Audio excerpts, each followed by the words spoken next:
Okay, so we have the case of the broken shoes. A long time ago, not a galaxy far, far away, because it's a galaxy that actually never existed because it's fairy tale land. There is a king who has 12 freaking children. They're all girls. Um, and they have this interesting thing because every night they go to bed and everything's fine. They have shoes.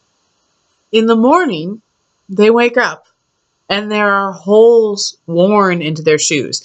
We all know the difference between a hole that's been made in a shoe and a hole that's been worn in a shoe, and these have been worn all the way through. The heck? King doesn't know what's going on. Princesses won't talk. It should be noted right about now that the youngest princess is a sweetheart and the oldest princess is a crafty little bitch. Um, Yeah, so King is like, I need to know what's going on.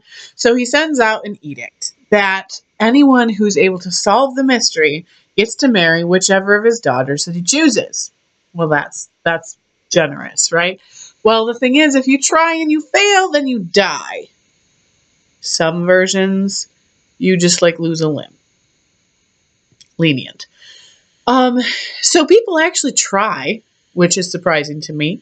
Um, they fail, and so, as the story goes, they either die or lose a limb. Until one day there's this soldier who's walking around. He hears about it, thinks it's interesting, decides that he is the smartest kid on the block and he's going to be able to take care of it. Some versions say that he was like an old retired soldier. Other versions say that he was just a young, dashing soldier who didn't happen to have anything to do and lived a life of adventure anyway. Um, the stories then converge again because the things that they agree on continue. And so he takes the job. He gets set up in this little room that's like right off the princess's main room. And he's, getting settled in. And at some point he finds himself elsewhere and he ends up running into an old woman. Now, of course, fairy tales are fraught with old hags, and these hags tend to have a particularly good sense of who a good person is and who a good person is not. This particular hag decides he's good people, and so she's like, okay, I'm going to give you a few pointers. Step one, don't take anything that the princesses give you to drink the night before because it will make you go to sleep. In my head, I'm thinking anyone should have guessed that. The princesses should be considered the enemy. Don't take anything because poison. But apparently this is a new concept. And Soldier Boy is like, oh, yes, ma'am. The second help that this woman gives is she randomly has a cloak of invisibility. Personally, if I had a cloak of invisibility, I would, number one, not be a hag. Number two, I would not be giving it to soldiers because they're nice. But then maybe two explains one. She obviously doesn't see the gift she's been given. Anyway, so she gives it to this guy. He goes, he's sitting in his room. Oldest princess, who I will remind you was crafty, she shows up and she's like, I brought you some wine in case maybe, I don't know, you wanted to drink on the job. And he's like, oh, no, thank you, no, thank you. And she insistent, which is so obvious. So what he does is he ends up pretending to drink the wine and like convincing her that she's drunk the wine. And then, but not really, and like pours it out somehow. And then she goes back in the room and he hears nothing. And he knows they're back there. They're waiting for him to like sleep. And so he starts to snore, like Faith it. And, these princesses, for all their craftiness, they're not that bright. And they're like, ooh, he's snoring. He fell for the drink thing and he's sleeping. No, no, no. But stupid princesses is not my forte. So that's what they decide, and they're like, ooh, yay, we're free.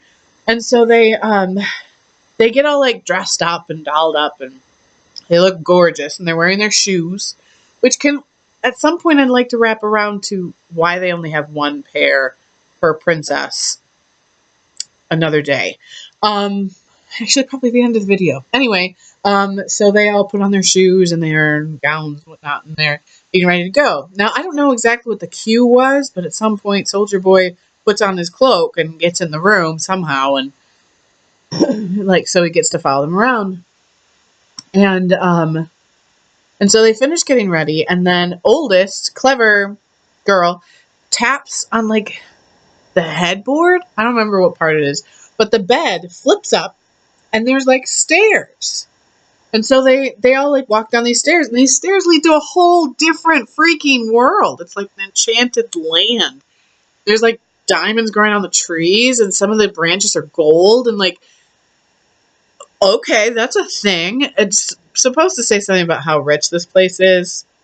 Personally, if it's growing on trees, that means you're not rich. That means you live in a place with trees that grow diamonds, therefore the diamonds will be as rare. He collects some on their journey out. Every once in a while, though, he he reaches up to like snap off a branch, and it makes like a snappy noise because, the world still works that way. Youngest princess, who I will remind us is actually Sweetheart, she's hanging in the back, and she's like, "Do you hear a branch snap?" And they're like, "Dude, we're in a forest." She's like, "True, true." They get to like this river, and there's all these boats full of guys, and each princess gets in a boat with one guy. So it's like 12 guys and 12 boats, and so 12 princesses fit in there nicely. He slips onto Sweetheart last in the line girl's boat, and it's heavier than usual, and she's like, "Is this weird?" And her princess are like, "No, it's totally normal. I don't see what the problem is." And so they go, and there's so many signs, and she notices them, but everyone tells her she's stupid, or, you're the youngest, what would you know? That kind of a thing. So they dance the night away with their 12 princes, and they have a grand old time, dance straight through the soles of their shoes, and then they all go home. And the soldier barely slips in time to take off his cloak and lay like a drunken sot on his cot before the princesses check to make sure he's still there. And they're all like, "See, everything's fine." Next morning, he outs them like that was his job. And the princesses fess up because they're like, "Yeah." Because he even brings like the evidence of the jewels on the tree branches and stuff. And so the king believes him, and the girls are all like, "Oh, drat, now we can't party anymore." No one actually ever addresses the fact that they have a secret entrance to a new world full of riches. I would imagine the king would be happy about that, and that he would tap into this particular source. We never know. And then we go back to the whole, remember there were two versions.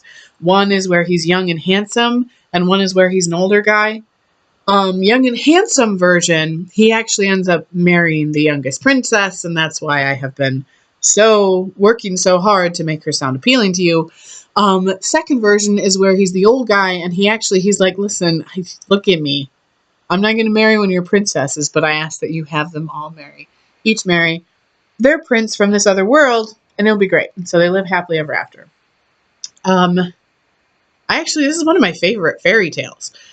And it's not retold 1,000 times. It's not like one of those things where you're like, "I don't know, something like this may have happened," but, it's an interesting story. So yeah, case solved. Now we know what was happening to the shoes. Now we have 5,000 more questions, but the shoe one is solved, and have an awesome night.